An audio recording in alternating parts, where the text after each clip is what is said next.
She died in a car accident. I forced myself to drive that day after. It was not easy. I remember looking in the mirror and I was asking myself, like, who the fuck are you? Old school parents didn't really have what do you dream about. Don't dream. Don't dream. Wake Go up. work. And he looked at me. He goes, Carlos, I'll never understand you. It's okay. It's you don't need to. I'm not okay at the 80 anymore. If you've done this well with 80, imagine 100. My name is Steph, and this is the Dead Man Walking Podcast. This is it's a pleasure having you on. We found out recently in the last 20 minutes that we went to high school together. Yeah, same high school. Yeah. Only 20 years ago. Yeah. A lot of common friends, but you know, I'm really excited to hear a lot of stuff that you're doing because I know you've been playing music for a long time. You're fucking, when we had a conversation, you've been doing gigs, I think, yeah, like over 30 gigs, and it's only half the year. Yeah. You know, you have a record label that you started. There's family in the process. There's so many things happening, obviously changes that go on. And as you get older, like there's so many things that also hit us in different ways. So Yeah. I'm really looking forward to this conversation, seeing where this goes. And man, you know, again, before we kick it off, just thank you again for being here. I really appreciate it. I'm happy to be here. I've been following the podcast. I think, I don't remember from which episode, maybe episode 14 or 15, something like that. And I'm not going to lie, I haven't watched every single one. You didn't fucking watch them all? Get out. No, I don't. I mean, I'm obsessive compulsive about like my podcast. And so I'm constantly like, you know, I think I have my headphones in maybe 8 hours a day. Yeah, man. It's like a job. Yeah. You have a part-time job, podcast. Yeah, part-time, full-time. Yeah. It's fun. Man, I appreciate that. Yeah. And what's fun about this is I think even for me doing this show, it's helped me reconnect with a lot of like old friends, you know, and kind of like, I never realized the stories behind their journeys and all that stuff. And then also kind of like brand new people that I'd never met that started following the show and then connect. And I'm like, holy shit, there's a story here too. Why not come on the show? Let's get you on too. Why not? You know? So man, I appreciate you listening. I'm really happy that you're a fan of the show. And now let's talk about you, man. Yeah. What are you up to? What's going on with you? Well, I'm just playing a lot of shows. I'm a singer-songwriter, and I'm just trying to fill up my time right now. I'm waiting for a knee surgery, so it's one of the things that like it's allowing me to feel alive. Yeah. And I love music, so it's just I love being on stage. I love being behind a microphone. Even in this type of setting, as a podcast, I was a podcaster for many years. You were telling me. And it's funny, like you had just mentioned, like you have friends that you've known for a long time, but when you sit down and have a conversation, you learn things about them that you didn't know, and it's like, wow, am I a bad friend or is just this life? Or I just never listened. Yeah, I realized I'm like I ask questions, but I never actually listened. Yeah, so it's cool. You said something about the knee, and it's like life. What do you mean by that? Well, I had a knee injury in 2019. I worked for a delivery company, and I had slipped on some ice, and I hyperextended my knee, and I had been working on it for many years. And during COVID, I did like 400 hours of overtime because it was the only thing we could do was work. And the delivery was fucking. It was on fire. Lifeblood for people. Yeah. Okay. And so I'd been working with a brace for a long time on my right knee, and then at one point last year, I ended up spraining my left knee just from compensating for years. Overcompensating on it, too. And that's it. Then I had MRIs on both knees, and we had to get this fixed. And I'm still waiting on the surgery date. Okay. It's a double meniscus tear in my knee, what's stopping me from like playing sports and from doing the things I love. I still go through it, and I have to ice, and you know, I swim like 5-6 days a week. Holy shit. So, but I mean, it's the only thing that I can do that keeps me pressure and also keeps me sane. And also the pressure right on your knee and everything. Absolutely, yeah. But so like you were saying, but life altering in a sense that you feel like it's been holding you back. Absolutely, yeah. I think last winter was a very depressed time for me. It was. How come? But just because you're not able to do anything, you feel like you want to get up, you want to go out and do an activity, and then 15 minutes in, you have to cut it short. Yeah. Take my kids out sliding, and it's like, guys, I'm gonna wait for you down here. I can't make the trek up the hill. That hurts, man. That really hurts. Because then like for me, when I think of stuff like that, I'm like, oh fuck it. It reminds you of like, holy shit. Like I'm not a kid either, too. You know, like like I know for certain things, like now. We're talking about the drinking. Yeah. you know, like went out drinking, it completely fucked me up. Shatters you. Shattered me for like 3 days, 4 days, Yeah. where it completely, I was like, okay, I need to take a break because no matter what, it's the impact of when I was 20 years old was, you know, a groggy morning, and now it's a fucking Oshiaga worth of time of being stuck in bed. So like, Well, I have a similar story to you about the drinking. The last time I actually went out, I was playing at an open mic at I believe it was at Cunningham's in St. Anne, and I connected with the bartender, and it turned. worst, it's the best and worst thing when But you the connect. thing is that he was actually the brother of one of my colleagues. I had no idea, so Yeah. we just started talking, and it was like, oh my god! Now all of a sudden we're family. Yeah, and then And yeah, I think I had 2 IPAs and 3 shots too many. yeah. And the next day I was like, it was Good Friday, and the pool was closed, and I'm like, this is the last night. I'm not waking up feeling like this ever again. And I left for Quebec that weekend, and I went hiking. I forced myself to hike. You fucked up. Ice. No, but I had to Yeah. purge. I had to just get rid of like a lot of negative emotions from the whole fall and winter, and Yeah. it kind of turned me around, man. It turned yeah. It's a month, almost a month or so, whatever it is, or I think a little over a month now. I have to admit, cutting out alcohol, there's a clarity Yeah. that has happened of like, and even there's this thing now, like I'll have like some 0% beers right now just to kind of like too. feel like you're in the clique, because it's a weird vibe when everyone's drinking. You know, the fun, not to interrupt you, but the fun thing right now for me is to find a zero beer that actually tastes like the beer. Yeah, That's my fun. It's like my trip right now. I tried a few that were actually pretty decent. There's a place not far here in Duluth that actually sells like a whole section anyways, pretty good. But I was like, it's such a weird thing that you feel like you have to even have this like fake beer when you're with people, because when you're there with just water or like I don't want a Coke or whatever, anything Sure. like that. So, but you have to have like this weird thing of like this 0% beer. It just makes you feel like no one bothers you. I don't feel. I feel zero. What's the word I'm looking for here? No stress. I don't feel like I don't have to accompany someone, and I don't feel like I need to be accompanied. If I want a glass of wine and we're at a table and I'm the only one having a wine, I'm not gonna feel bad about it. Yeah, exactly. I'm and vice versa. For me, it's I like the taste. You do. Me, it's the opposite. I don't even care about the taste. For me, it was just the effect of alcohol. Oh no. So, I like drinking a nice, like I have beers for certain, like when I'm barbecuing, like I'll have a Michelob Ultra. Okay, yeah. Just the vibe nice of it, fry. It's fresh and it's like, you know, vibrant. If I go to a pub, like I'll want a Guinness. Yeah. And the Guinness Zero actually tastes like Guinness. So it's yeah. like winner for me. Okay. Like, so I like the taste. So that now you being at pubs and you like beers and all this stuff and all these types of gigs that you're always doing, which tends to be a lot of like pub work. Yeah. Is there, okay, what's the vibe that you're looking for? Because I have an idea of what the vibe is when I look at your posters, when I see the shows online. What are you trying to like connect with when it comes to the live show? You do so many live shows. What is it that you're trying to do with the crowd? I'm working on that. Okay, bro, let's go. Let's work on it together. There's a part of me that wants to do the pub gigs, and I know that when you play pub gigs, you have to play crowd pleasers. Yeah. And I hate playing crowd pleasers. You have the worst like combination. The pub gig is the crowd pleaser. I'm a B-side guy. Like I'm a deep cut guy. You know, I'm gonna play a song that like I play Black Hole Sun, right? Yeah.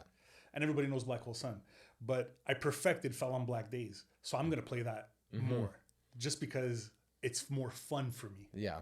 I love the deep cuts. So that's why I started a different project now with so we're a duo, an acoustic duo. Oh, okay. I didn't see that on the. Is that something new? It just we played our first gig last week and we booked another gig for this weekend. So and I feel more inclined to play those crowd pleasers in a duo setting where it's not just me as a solo artist. Yeah. When I'm a solo artist, I like doing more my own music, and I do a City and Color tribute, acoustic solo tribute, which is that I could do that. I mean, if I was booked to do that 3 days a week, I would do it. Yeah. There's some bands and there's some things like when you love the artist or when you love the music, you kind of okay with playing those covers over and over and over. Absolutely. I remember with the band there was some covers that like no matter how many times we played it, I just fucking always enjoyed playing it. Like Toys in the Attic for me was just one of those Aerosmith songs. I remember we used to play in this fucking it's the groove, man. Yeah, the groove of it. So you finally connect with it. But a duo, why the duo now? Well, many years ago, I started a Facebook group called Montreal Musicians. Okay, I think I remember that. And one guy just posted he's looking for a singer, and I just answered him, and I'm like, I'm terrible at selling myself. Like that's something that I'm really not good at. And he's like, oh, where can I see your work? I'm like, okay, well, just go check out my Instagram. Like, pick whatever song you want to, go through. There's tons. So, and I'm like, okay, he's going to go check it out. And he's going to, interview, I don't know how many other singers. Yeah. 5 minutes later, he's like, dude, let's get together. I want to practice. I'm like, okay, cool. So we got together and we started like, what songs do we like? And trying to like intermingle a bit of our set lists. Yeah. And we got like 20 songs pretty quickly, and that's it. And it ended up working. Yeah, it ended up working out. But now, like, okay, so you've been doing this now for how many years? It's a long journey, man. I say, because where did it start? Where did the story start of you picking up a guitar to begin with? Well, I picked up a guitar. I think I was maybe 12 or 13. My uncle Dominic had a classical guitar. Dude, it's always the same story, dude. It's always that 12, about to hit high school, and some cool uncle has some, like, either he's the stoner uncle. Well, or look, I have the Zeppelin tattoo here, and he was a huge Zeppelin fan, so I was like... All the time. It's always that. What was the song? What was the song that he played on the guitar for you? I think Tangerine was the first song that one of the first songs that I learned to play. No, Gallows Pole. Pole. But it was Zeppelin 3. It was that's my favorite album. Yeah, so, and there's always that album. There's always that cut from that. Yeah. Cool. So he picks up a guitar, and you're like, what? Yeah, he had been playing for many years, and I already see. The thing is, I was 7 years old when I knew I could sing. Oh yeah. And just because my mom would always listen to like the oldie station, and I would sing along with Motown, and they're sometimes 3 or 4 part harmonies. Yeah. And I'm harmonizing with them. Holy shit. I can't harmonize. No matter how many, my singer, Chris, the guy that works with me on the show, he used to be the singer of my band. He used to be, dude, you play great, but you're fucking tone deaf when it comes to harmonies.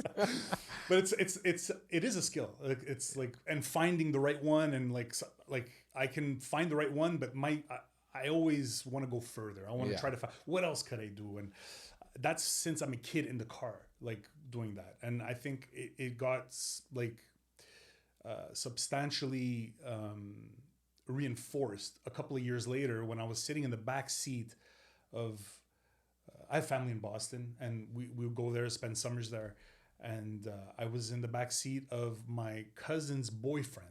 Okay. He was driving us somewhere, and there were 2 older guys sitting in the front seat, and I'm rock set. Okay, I'm sitting in the back seat, and I'm harmonizing with, and I heard Bobby. The guy's name was Bobby. He turned over to the other guy, George, and he goes, "Holy shit, this guy could sing." Yeah. And that's when it kind of like I knew, but it was kind of like a unconscious or subconscious validation. Yeah. That was I was like, okay, I could sing, and that's why I wanted to pick up a guitar. It was just to make me more versatile, to be more valuable in a band setting. Yeah. And that was it, man. Because I think I wanted to join a band one time, and the singer could play guitar, but I couldn't. Okay. And it's like, I think I need to do that. I think I need to learn.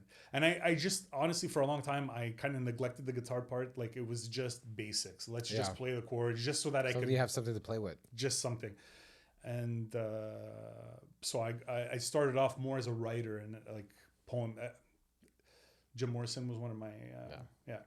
If you're writing, like, when you're going rock setting, and if you're actually a writer, you're like, all of a sudden you fall into, and you're a bit of this stoner vibe going on, you just put, boom, Jim Morrison comes in, and it's like the perfect fit. It wasn't even the stoner vibe for me. For me, it was more just the whole idea of the Doors and Aldous Huxley and the Doors of perception, and understanding that there's a reality beyond our reality. From a young age, I was already into that metaphysical thing. How did you get into that? I don't know. I'm psycho, dude. I have no idea. Like, it's weird. Like, I have crazy recall. Some people, like, they say, "Oh, is it intelligence? Is it just because you recall facts?" I don't know how to define it. Okay. But like, I can tell you, like, certain things are so burned into my mind that I could give you the date, the time of something that happens. Yeah. It's just in me, and so I'm very detail oriented, and like that's how that kind of started. And yeah, it just got to the point where I always wanted to search deeper. Okay. And push limits. And so, like, now that you realize that too about yourself, like even when you're a kid and you're pushing, what were the things that you started kind of diving into that made you feel like you were kind of listening to that part of you saying, like, I want to go deeper, I want to fucking try. Like, what were some of the things that you were doing? I think it was a correction from high school, because in high school I wanted to do the opposite of what people told me to do. Yeah, classic. And yeah, classic, but asshole also, you know. Yeah. And so I think a year after I graduated from high school, I went back and read all the books I was supposed to read. All at once from high school? I swear to God. I read Great Expectations over, and then I started getting into Dickens. I was always a fan of Charles Dickens' Christmas Carol. And that was one of my first books that I read. I think it was like 11. Mm-hmm. And yeah, and then I read David Copperfield, and you're talking about a nice chunk of a book. And so I just started going back and reading all the Shakespeare plays. So you went classic. You went all the classic. I went classic. What was it about it that was making you say, like, holy fuck, I want to read another one? Because you don't usually see a lot of kids that are walking into CJEP or college and saying, okay, you know, I didn't read for the first 5 years of high school, and now also I'm going to go back and I'm going to read the classics, not like, let's say, new modern literature.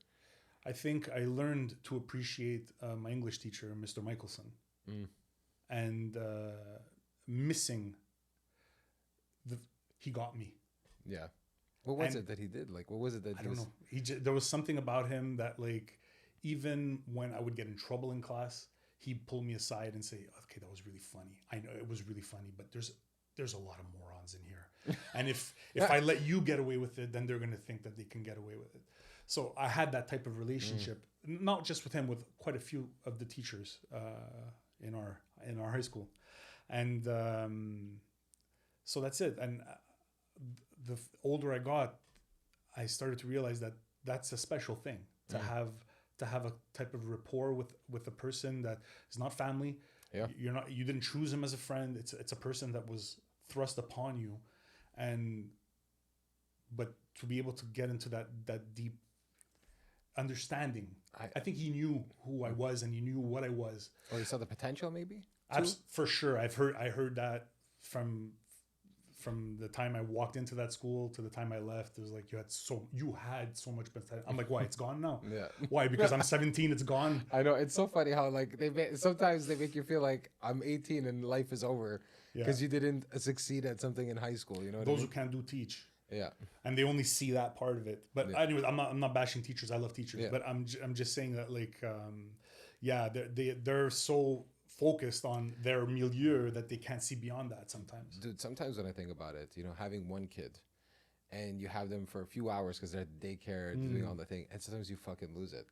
Imagine having 30 high school kids in a room. Like, when I think about it now, I have so much more respect of, like, what a teacher has to deal with on a daily basis to get these fucking kids to do shit.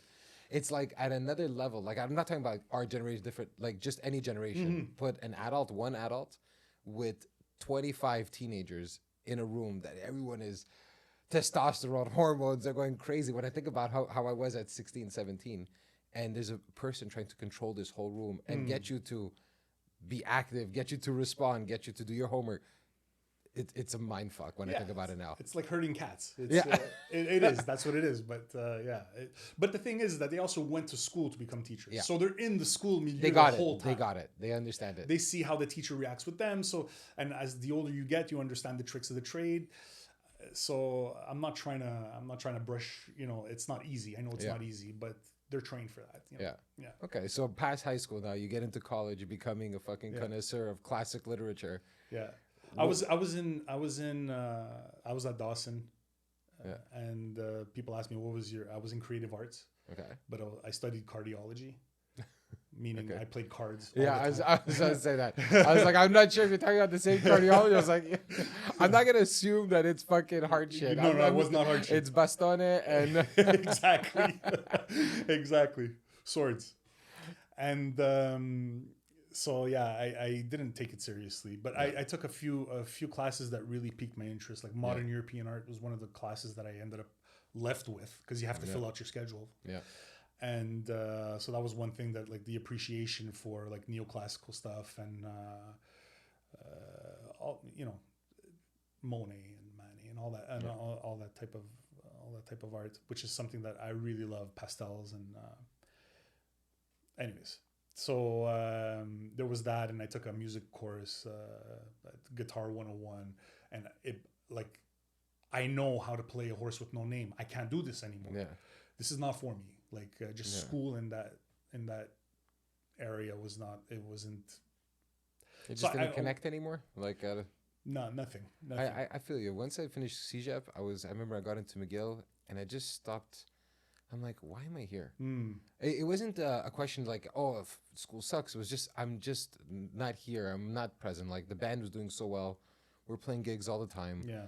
I was like, why am I in this class learning about music education and music theory when I'm literally playing almost every night? Yeah.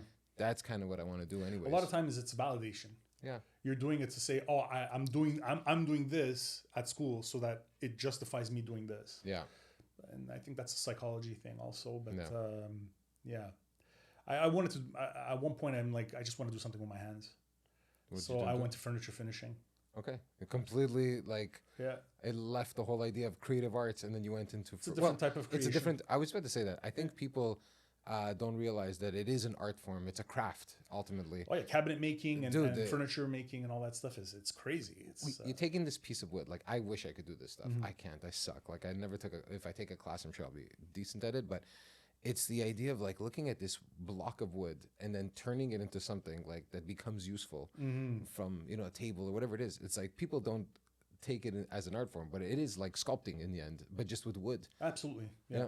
But the thing is that if you're looking at the tree and you're looking at a table, you're like, wow, how does that work? But I mean, it's very formulaic. Like you have to rip the planks, you have to, you have to sand, you have to do this. Yeah. You're measuring twice and cutting it's like once. Art, dude. If you're on a canvas, someone that's a real artist and sees the layers of how they want to put the colors on top, and there's a formula to it. Yeah. There's a whole process to it. Like everyone that I know that's an artist, you just see them put these things together, and then some of them they'll also teach art.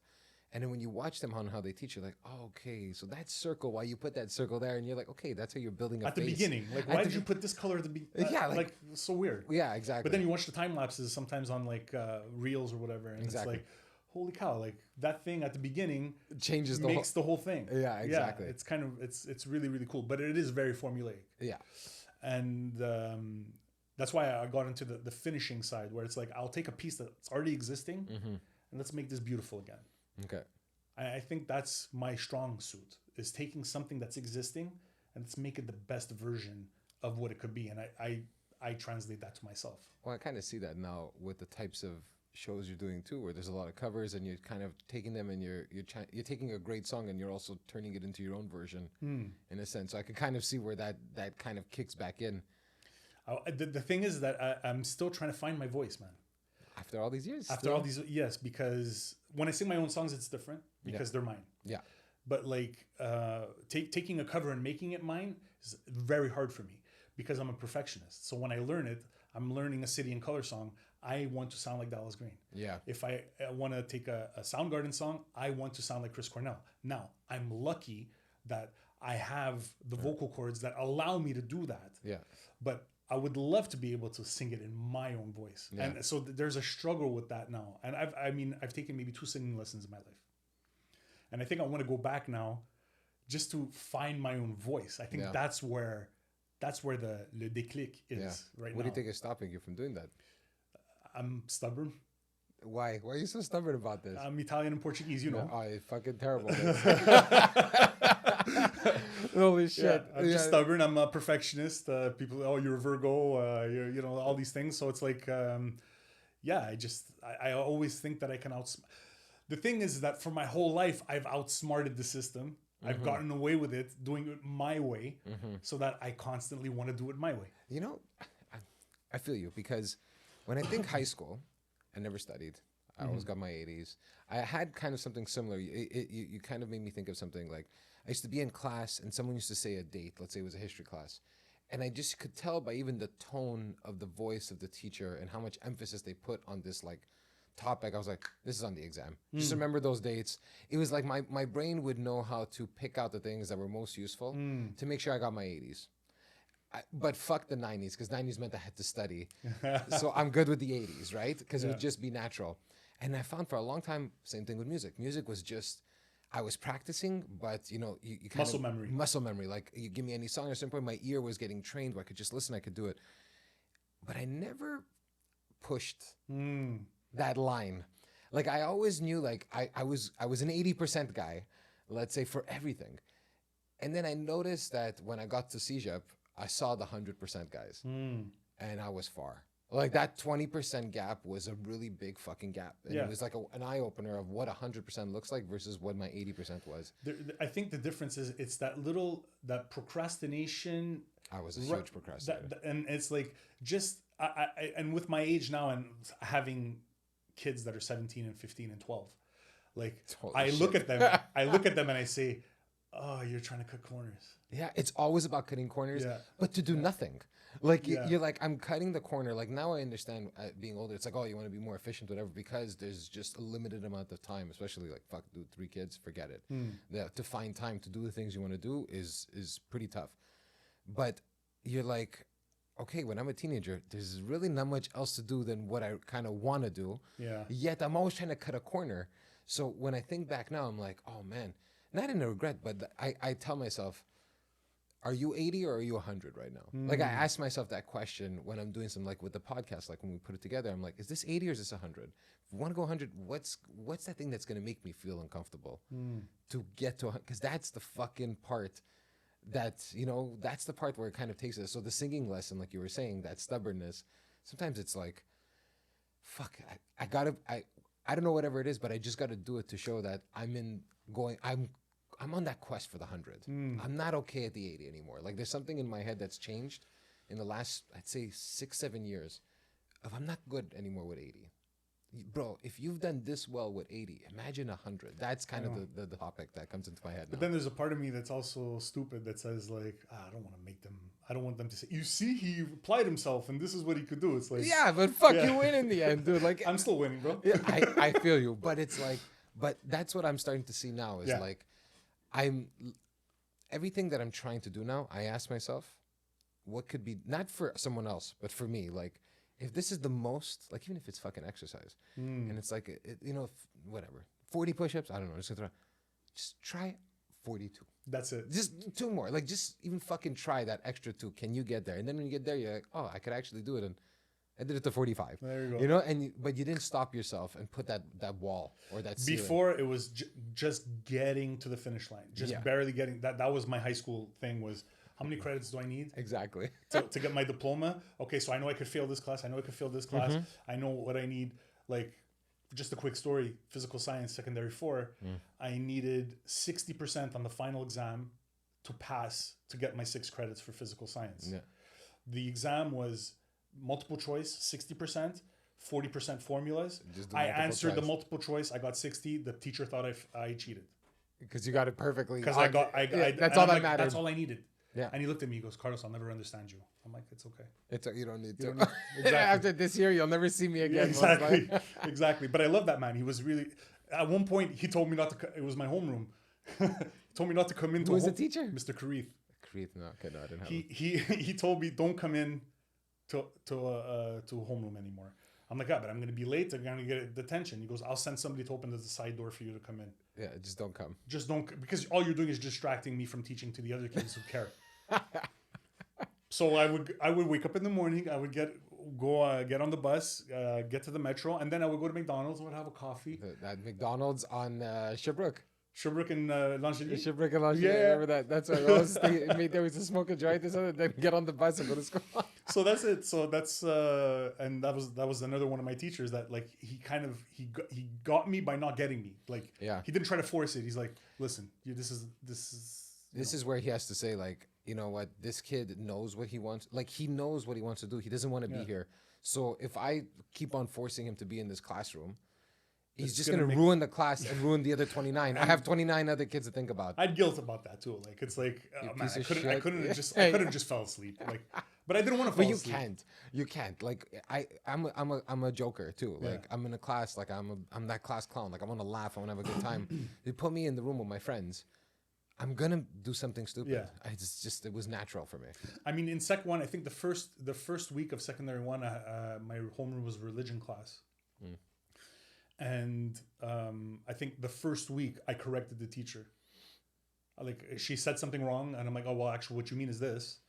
And then she called my mom, and then my mom's like, can't you just shut up? Yeah, just shut up. Just let her say it wrong. I'm like, but then everybody else is not gonna know that she's wrong, and they're gonna think that Oslo's in Sweden. Yeah. Like, and, it's not. And your mom is like, who fucking cares? Just shut your mouth. I have to go to work. It's not bothering my head. The thing is that my mom's like, she would tell me, you don't know your own strength.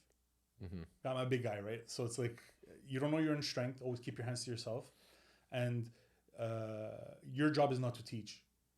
That's the teacher's job. Yeah. But I mean... So I punched somebody and I taught everybody. I would never punch first. So, okay. Yeah. A quick question I wanted to ask you is, you're doing all this stuff. You said you went to furniture. Yeah. How the fuck did this end up coming into music? Because now it seems like... There. Oh, it was always there? I thought you kind of just shut it off. No, I shut it off a couple of years after. And I mean, it's a quick story. I'll try to get to it as fast as possible. No, there's no fast. Say the story. So I wanted to do furniture finishing. I wanted to work with my hands because I think at one point my mom, she was fed up with the kitchen cabinets. So we went to get paint stripper and take off the varnish, and then she wanted to paint them. And then I noticed that the paint we put on, like opening and closing, it started rubbing off, and there was an interest. And one of my friends was doing cabinet making. So I'm like, okay, cool. And then I started looking at the programs at Rosemount Technology. RTC. Yeah. And it was on Beaubien back in the day. Yeah, I know. I used to work with them when I was at CTV. Oh, really? Yeah. Nice. Oh, yeah. There was anyway, all the campaigns. Exactly. All that stuff, So I started thinking about it. I'm like, okay, that's cool. You know, I'm going to be working with my hands. I'm not going to be sitting in a cubicle, which is like the thing that probably drove me the most crazy. And I jumped into that and I did that. And it was also something to do because I wasn't in CEGEP anymore. And I kind of still wanted to be in school. I kind of didn't want to feel like I wasn't doing anything. Yeah. It's that weird in between. I remember when I left, I was like, what am I doing with my life? Yes, exactly. I'm just getting stoned. And it was another way to shut up people who are like, what are you doing? Yeah. So it's like, I'm in school. Okay, leave me alone. But I found that the modern art thing came back because then we started learning about furniture styles. Okay. And I was super intrigued with that. And then it was learning the color wheel and learning the spectrum of the color wheel and how to take two different colors to make the stain that you want for that piece. Yeah. And then I was all in. At that point, I got 100 on the color wheel. You see how when you were all in, dude, you fucking smoked it. That's it. What a difference. If I don't care, I don't care. Yeah, I know. Yeah. I feel, but that's why very similar when you're passionate about something. I think that's something with artists and people that work with art. It's like when you're passionate about it, you'll stay up till 4 a.m. You're going to work. You're going to study. You're going to put your time into it. Yeah. And it's not staying up until 4 a.m. because you want to get that one thing. It's because you're so intrigued. Yeah, you're so curious. Yeah. That's what it is you're like a kid. You're fucking curious about it. You're like, how the fuck does this work? It goes back to what I was saying before about just getting to that finish line versus blowing past it. Yeah. You know, and just about the workout thing, about the push-ups. I go swimming every day. Yeah. And it's like I started swimming, I would say I'm 30 minutes in the pool. Yeah. And then I would push 35 and then 40 and I'm not even paying attention anymore. And it's like, today I'm going to do 45. And then if I see I'm at 45, I do 2 more laps just to say I did 2 more laps. Yeah. So it's like, it's, you got to, that self-motivation, we're not taught that. Like it's ingrained in you. So it's like, you have it or you don't, but sometimes you have it for some things and not for other things. I was just about to say that. I think it's, you know, because I would always hear like, oh, it's either you have it, you don't. And I'm like, it's funny how people have it when it's something they care about and they don't have it when they don't give a fuck.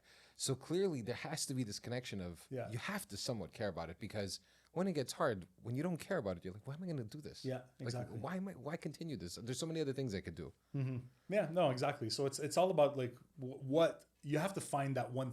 That's what they don't teach in school. Yeah. It's finding that thing that lights your fire. Yeah. And it goes back to the doors. Yeah. You know? So it's like, what's that thing that burns me inside? And I found that. And it was hard to find it, and I lost it for 7 years. I was gonna say, so that when you say they found that, was that the element of music, or was it just the art? The art, the writing, just putting.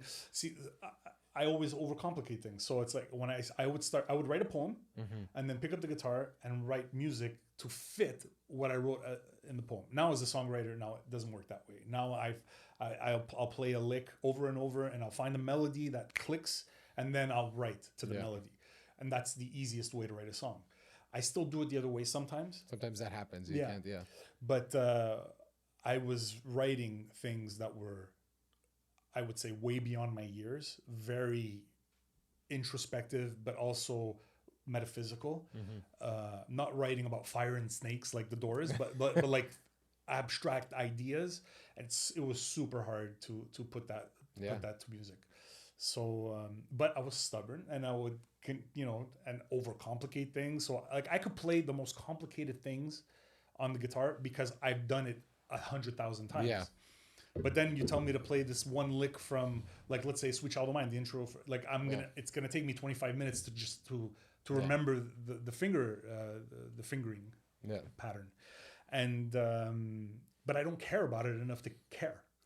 Yeah, because you're not willing to invest that time for someone else's lick. It's like I'd rather focus in on the thing that I'm more passionate about than I'll fucking go deep into that. That's like something like I'm in awe of people who improvise solos, like guitar solos. I could play the solo for Stairway to Heaven because I learned it. Yeah. But tell me to improvise a solo on this key, this key, this key, I'm out. You see, so it's funny. For me, it was the opposite. Really? Yeah. I fucking hated like that. There was a part of me that hated learning someone else's work note for note because I was like, I'm just copying. I'm like, for me, it was like, okay, let me take that main part that everyone knows in the solo. Right? You have to play that part. Of course. But then all the part was like just rip. It's like, who cares what Jimmy Page is doing? I'm gonna fucking play my own thing, and I'm gonna go in and out. Fuck Jimmy Page, And it would be like, I don't want to play his like one. I'm having a hard time hearing it in a sense of like where the notes, everything. So I'm like, but I see the fault in that. That was my 80% because I knew that improvising was easy for me. Put me any key and I could improvise. I'll find the scale in it, but reproducing the solo perfectly, that was my 100% that I never wanted because it was too hard. I was like, oh, you see, for me, that's the roadmap is right there. No, to me it was like, the tablatures are right there. So for me, it was like, I could do that. You see, for me, I was so annoyed looking at tabs. Like, okay, bend here, and I gotta play it this way, and I was like, man, fuck this guy. I'm just gonna play the way I want. But then there's the thing of, okay, now you know it. Now do you feel it? Exactly. Oh, that's a different. That's story. A whole different vibe. Then when you have like meat hooks like me. You have hopes. Like how you supposed to like? I saw this one guy. He's gonna go on the show sooner or later, and I saw his fingers. I said, "How the fuck do you play guitar with those fucking zazits, dude? They're. I'm not joking, dude. I never saw fingers. They were fat fucking fingers. I started laughing. I said, "Oh my god, you're a bass player. You're an amazing bass player. But what do you do?" And I see him ripping, and he's ripping. Like, how do you even fit in the fret? But anyways. So that's there's multiple layers to that 100%, and the feel where you're able to like bend that note and you know intrinsically where the next note is. Yeah, that's hard. That's where you become a guitar player. Yeah, and I'm still a singer. Like, I was gonna say that. So you're kind of going into that world back. You're starting to write again. You're like the. It's funny how the furniture, something that most people wouldn't think, brings you back into the art world, and then you're kind of coming back, and now you're like, I want to be back as a songwriter. Like, how did that? I was always in bands at that time. So I was playing with these guys from Two Mountains. The band was called Optic. We played at the Cabaret Musée du Rire. We did quite a few shows. We did a Canada Day show, and it was like in the vein of Deftones and that era. The new metal was on fire. Exactly. And I wasn't playing guitar in that band. I was just singing, which was cool because it takes the pressure off me. But then it started getting boring. It's like, I want to write too. Yeah. So it got a little whatever. But I mean, I had been in bands. Then I started working at a pool hall as just make money. And I was a security guard and then bar boy and barman and all that stuff. But there was a jukebox there and we just kept pumping tons of money into that jukebox. And it was right about the time that the Audio Slave, their first album came out. That was a great album. And I was obviously Chris Cornell, one of my heroes, and I just constantly singing. People were like, oh yeah, hey, they're doing tryouts. Not tryouts, but Canadian Idol is doing, I guess you'd call it tryouts. Okay, the auditions. The auditions, yeah. So I finished work at 3 a.m, and then I went down to the Delta and I camped out to do the tryouts for for Canadian Idol in 2003. And it's not a happy story, man. It's like it doesnent end well. Well, in this sense, it's my stubbornness that kind of I self-sabotage myself. But anyways, so I got to the front of the line. They're like, we're not taking anybody else today. I'm like, well, I just spent all night here and I can't come back tomorrow. Yeah. Like I have something else. So they let me get in. Okay. So I got in. I did the whole line, went in front of the producers, got to the next round, went in front of the producers, went to the next round. And then finally we're in front of the television producers. And I destroy the audition. And one of the producers was like, you're eligible to come back next year. I see you're this age, you're 24. You have until 25. I want you to come back next year. And in my head, I'm like, but if I'm good enough now, and you just let this bozo with, sorry, no, it's just funny, dude. Well, there was this one bozo.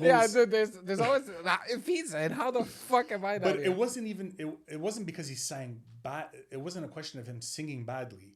It was a question. They wanted him on the show because he was a clown.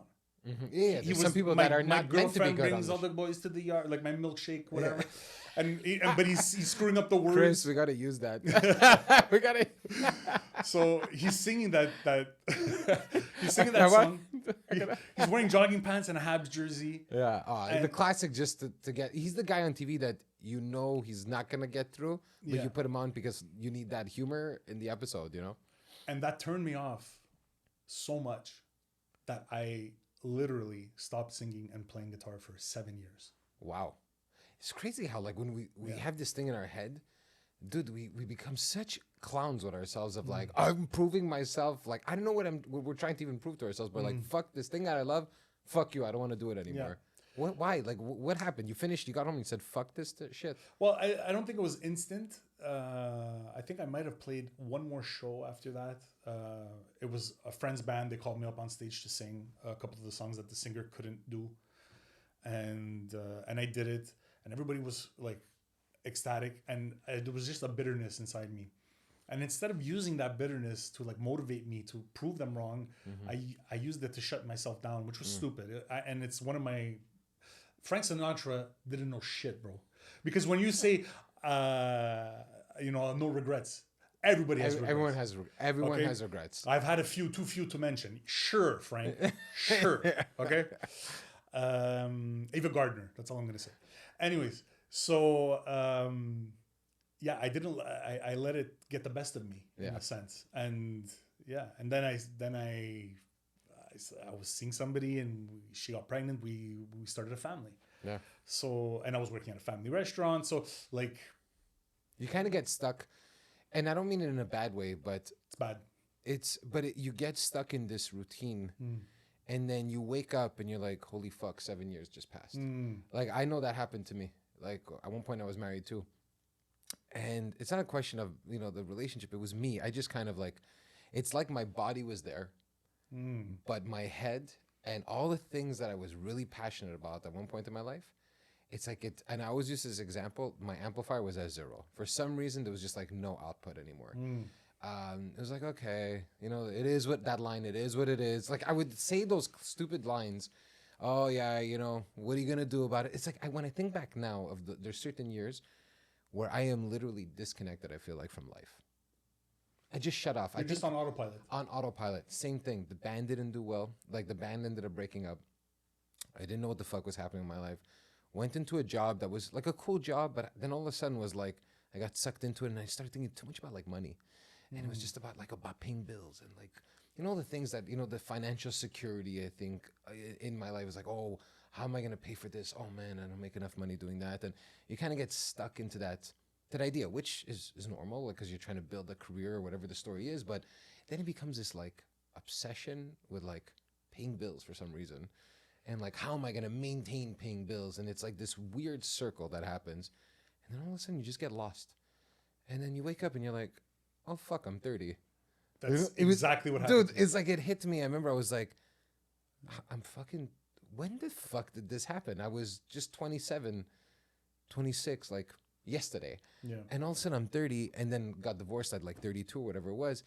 But it was like in the writing was on the wall, inevitably, if you're like this and you're just kind of like dead inside in a sense. And then all of a sudden, once like the separation happened or whatever, it was like, for me, it was like, wait a minute. Who am I? Who am I? I remember looking in the mirror and I was asking myself, who the fuck are you? And what are you going to do? Like, what are you going to do now with your life?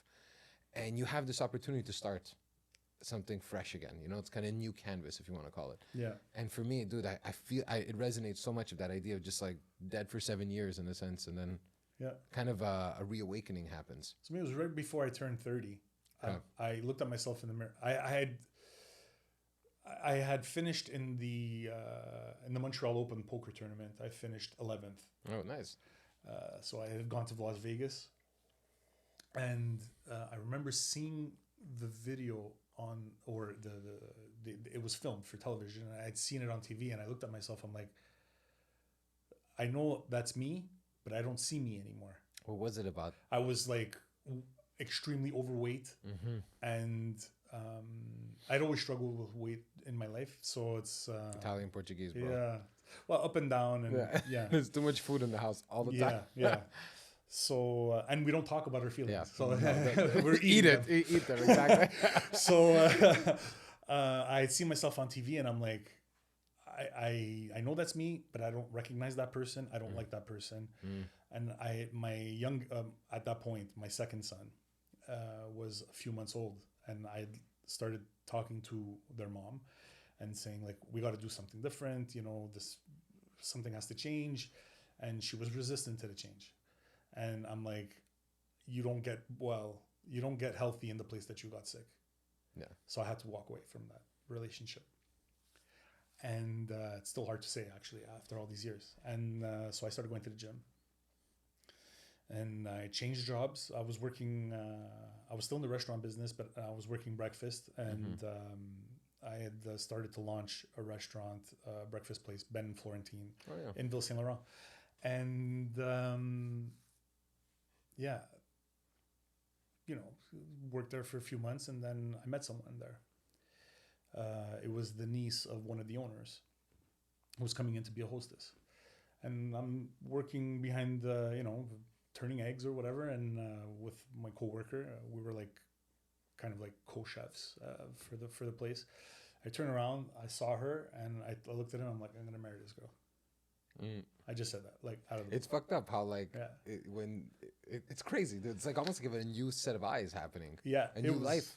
And not to cut you off, but the 2 minutes later, he went to go sit down. Everybody, the whole staff, and we were cleaning up, and I stayed back.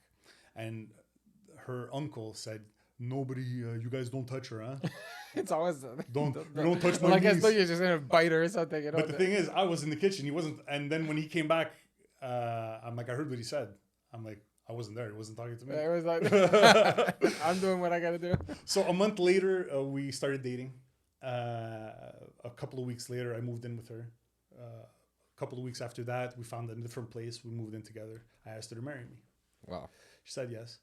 And so we were talking about, she was like, what do you dream about? Like, what are your dreams? What a fucking huge difference when your partner, and it's not a question of knock on old partners. My ex, great person, it just didn't work out.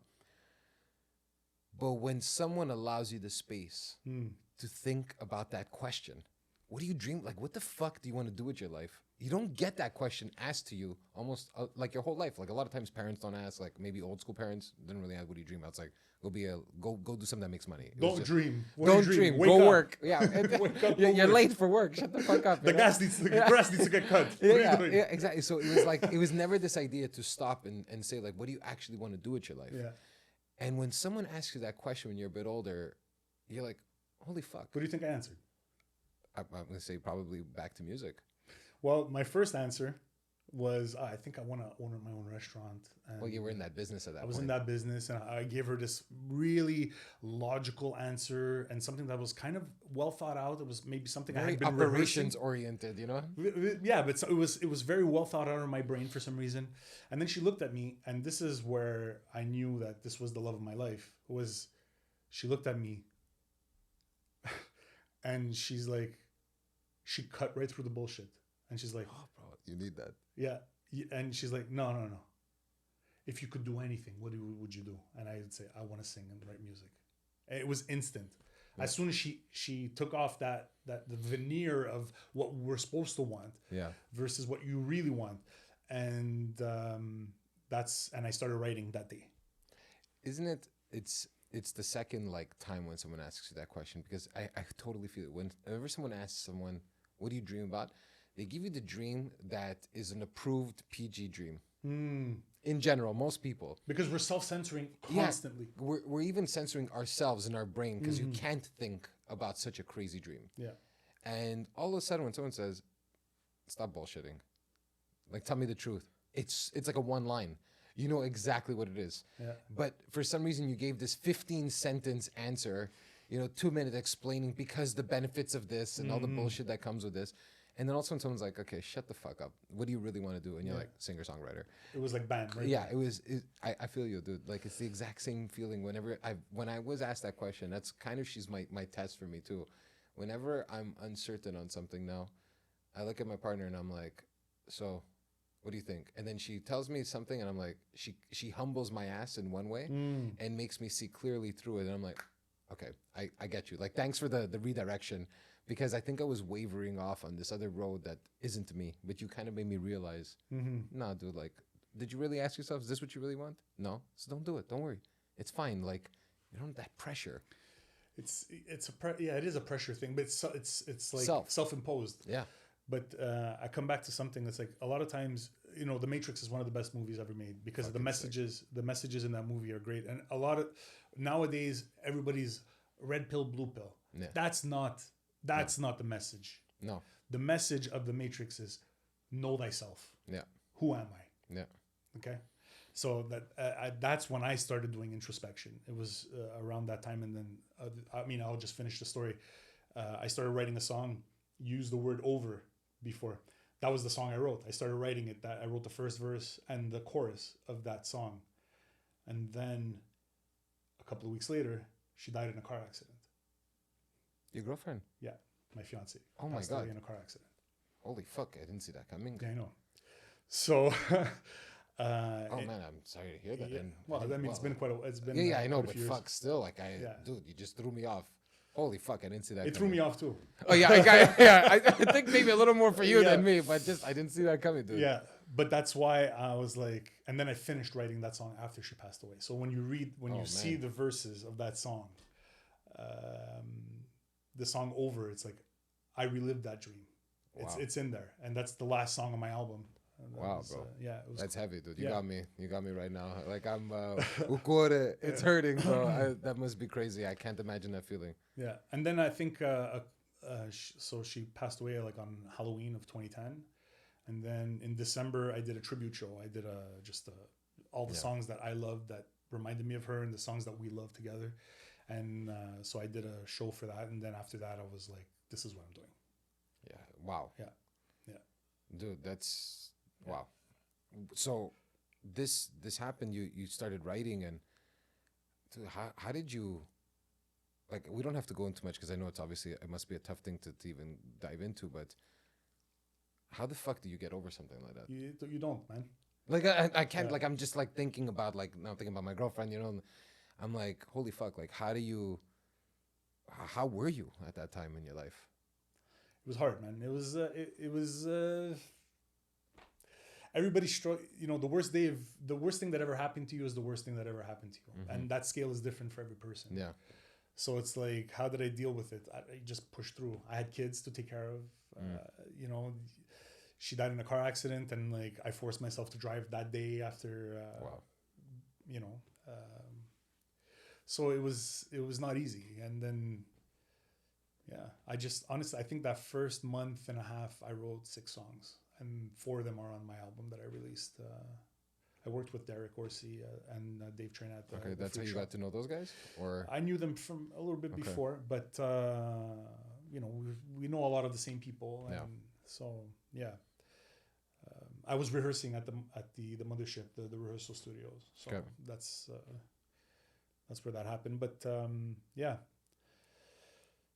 So that's where it started. Yeah, and then I met someone, and then I had another son, and couple of years later, and yeah, and that's it. So since then, it's been up in like there's been, but like I've gotten through so many like physical injuries where I had like back problems and shattered both my ankles at work, the knee injury. It's like for many years I let those things stop me. Yeah. And now like the knee injury, I don't let it stop me. It's the only thing now that's keeping me going through is just playing live, because I feel it makes me feel alive. It makes me feel like breathing is worth it, you know, like not that life is not worth it, but like it makes it sweeter, you know, and that's why I do what I do. Purpose. Yeah. It is my purpose, yeah. Dude, and now I understand why the fuck you're playing 32 gigs in the first 6 months of your year. Yeah. You know, it's they have to want you too, man. Yeah. you could be on the street playing and no one's listening, but you're actually playing all these gigs. Yeah. You're doing that, and now like having a better understanding of maybe this, you know, the story behind it, why there's even that connection to it. Because sometimes, you know, it's like you play music and then you listen to something, and I'm a big person of, I love hearing the story behind how they wrote the song. Like I remember like all the behind the musics, you know, and all that stuff. You know, the documentaries on rock bands and all that shit. I still love watching this because once I understand a little more about how they wrote the song or why they wrote the song now, like it just rings a little differently for me now. Yeah. So I always loved hearing how they produced it, how the layering of the tracks happened. I used to always love that stuff. So hearing more about the songs, about, you know, even that period, it's like, oh, dude, I really want to go back now and hear that those songs on that album, and really kind of dive in and kind of connect with how someone might have felt in that moment, you know. So I'm actually looking forward to even more, like not in oh, thanks for the shittiness of what happened, but I want to. It's like, but now that I hear it, I'm like, I think it's gonna ring differently. Also, the songs. I mean, it rings differently for me too. Like just going through the stages of, which is normal, the stages of grief. Like writing it, you feel one thing. Singing it the first time was brutal. Dude, I can't even imagine how you sang that. Like now, singing it, I'm sure has a different flavor, but for sure, it has a different flavor. But I mean, it's still, you know, especially that first one. It's it's still there, and there's a reason why it's called Over, and it's a reason why it's the last song on the album. And it's you know, I did a little production thing with it at the end of, you know, hearing the record playing at the end of an album, like that's an actual sound effect that I put on it, and just it stopping, you know. And there's a lot of, I have so many ideas, I have so many and it's like I think I have the time. It's just if I had the budget to do the things that I imagine, wow. Like, and that's part of the reason why I started a record label. I was gonna say, is this? So I remember you mentioning the record label and the reasons for starting it, but what was the ultimate reason to say, okay, now it's, fuck it, I'm gonna open my own thing now? I think I had I released an EP in 2015. Okay, I had just come back from Germany. We won a Emergenza in 2014 with my band. We were called the Gin Soda Trio, and then our buddy Jan, he's like, listen, this is your project, man. Just call it the Carlos Candido Band. Yeah. So that's it. We went to Germany. We played that festival. Came back, and I released an EP, a 3-song EP. And I had shopped it a little. I just, you know, little feelers here and there. And then I stopped doing that for a while. And then 2018, I started shopping it again a little bit just to get, like, to gauge the interest. And there was interest. There was quite a bit, actually, for one of the tracks of the EP. It's called the Angels EP, the song Angels. I actually wrote it as a response to the Sandy Hook massacre of those kids at the elementary school. It was I had 3 kids at that point, and one of them was not even a year old. And I'm thinking, what, as a parent of one of the, like, how do you even? So now, if you listen to Angels now, put yourself in those shoes. You're gonna be like, holy shit, okay. So it got played quite a bit on radio in the States, and but there was always a door closing. Oh, we're not looking for this type of music right now, or it's released in 2015. It's not fresh enough, or so there's always door closed, door closed, door closed. And in my head, I'm like, I'll fucking build a door. Yeah. I just built a door.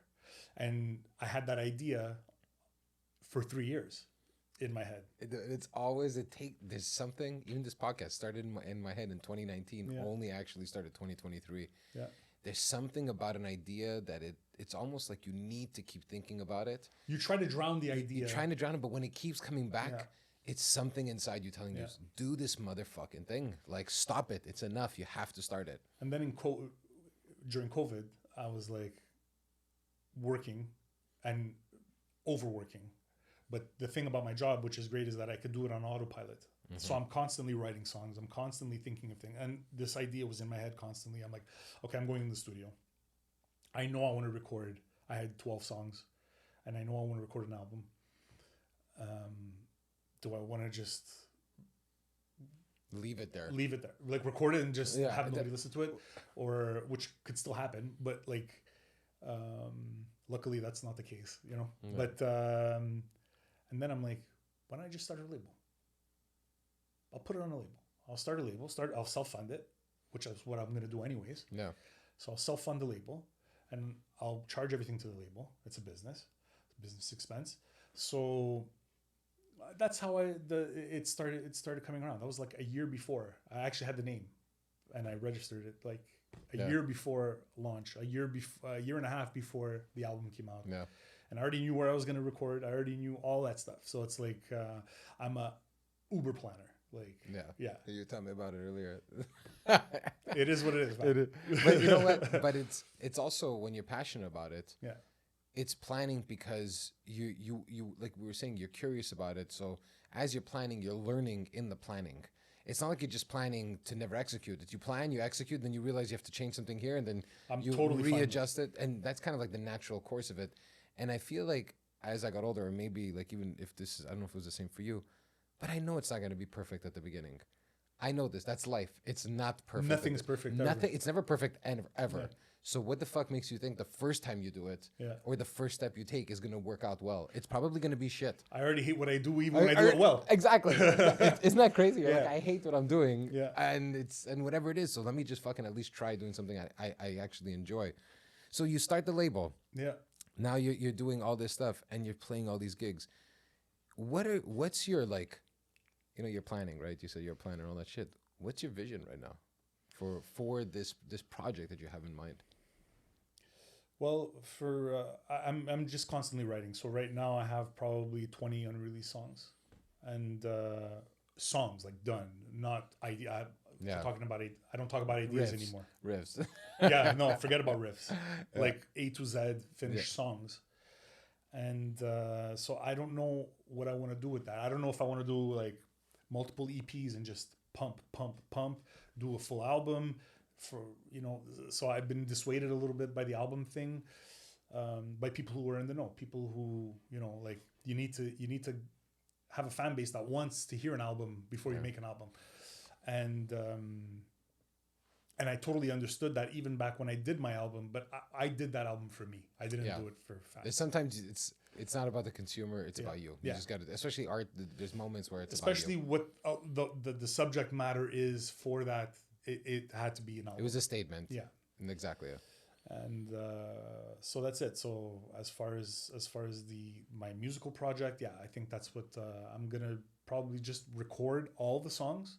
And then maybe just release them as a single for the next 2 years. Just release a song a month or a song every. I was going to say that.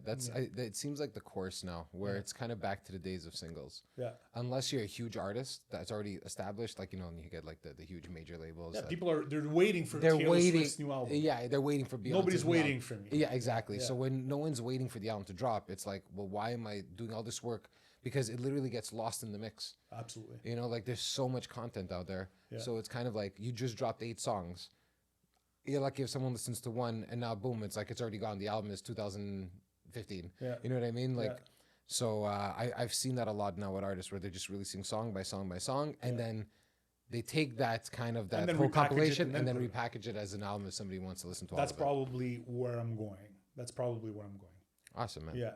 And as far as the label, I'm the only artist that's signed on the label, but I do so much work behind the scenes, ghostwriting. Yeah. and going back to the furniture finishing people's work and just changing this word, putting this here. You know, I have NDAs with people because it's their work. Yeah. But I love doing that. I love doing that. It's funny how, you know, like, I think, I don't know how you felt, but, you know, to kind of close things up towards the end of it, but I mean, when I was younger, I had this idea that I needed to be the star. You know, like, I'm playing music, you want to be the front man or whatever it is, and it's always about being on stage. But now I'm like, I love the idea of, like, the NDA, if, as an example, like, working with someone, you don't even need to know it's me. Put it there. I get my either my cut, my royalty, or whatever the story may be, and then you just move on, and it's like, it's your project. And if I was able to help you, fantastic, great. You know what I mean? Where you understand that there's so many moving pieces in this puzzle that you don't need to be the centerpiece all the time. Yeah, no, for sure. And it's it just comes back to, I'm a perfectionist, so it's like, if I can help you make that one thing better for you and you're happy with it, I feel no sense of appartenance. Like, I no ownership. I feel no ownership with that. Like, but comfortably. Oh, like, yeah. That's what I'm saying. It's like, as I get older, I'm comfortable with not being the owner. It's of it. fun. I love helping people. Like, just if people ask me, I never say no. Like, it's good and bad sometimes. It is, yes.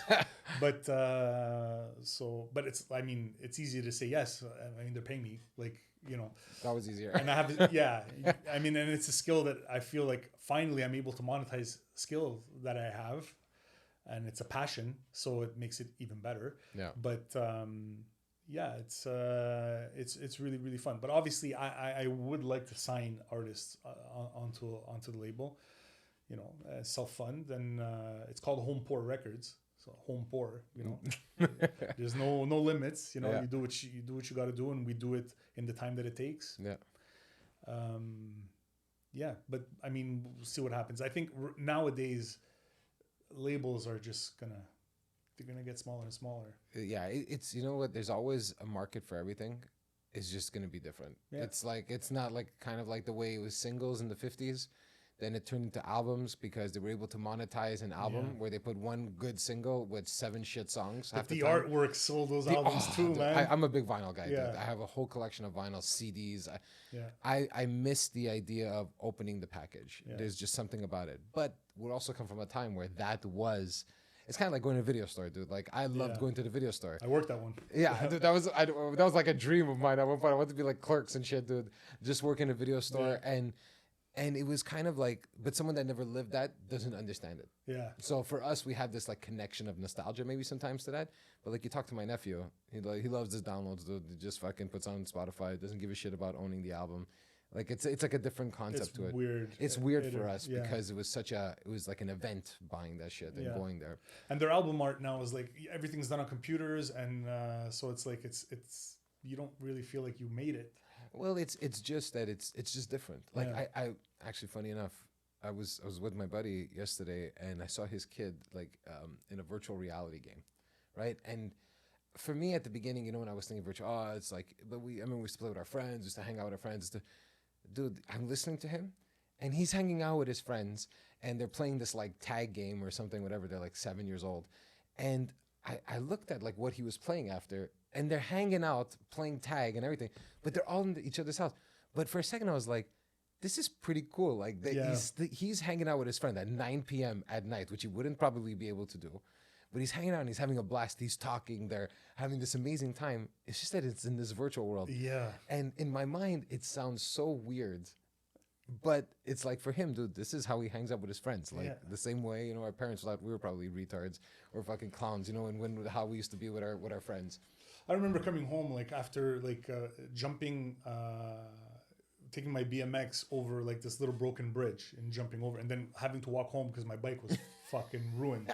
My arm is all shattered, and like, that would never happen to my kids nowadays. Like, it's just certain kids, yes, but most kids no. Most kids, I would say most kids no. Yeah. Well, dude, I just wanted to to close it up. One, I want to say thank you a lot for sharing the story, and I know there was some stuff in there that you shared which I didn't see coming, and I appreciate you talking about it openly. One. And definitely, it's making me want to go back and listen to some of that a lot more and a little deeper connection to it.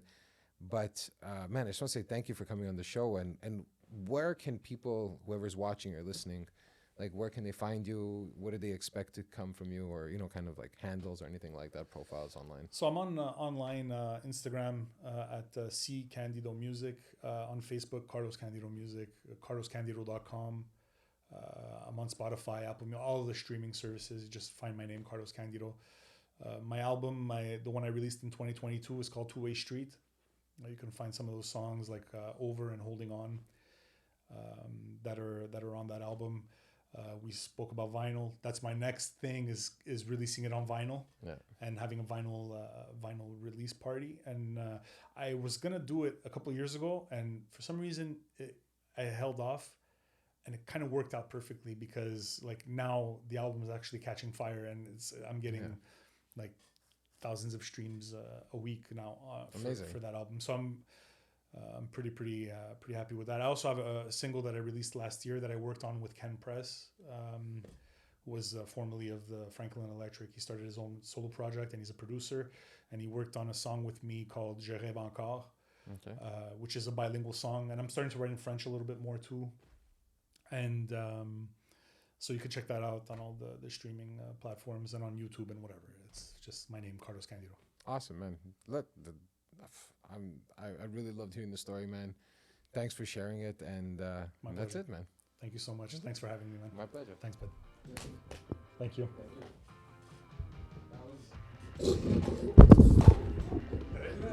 This thing over there.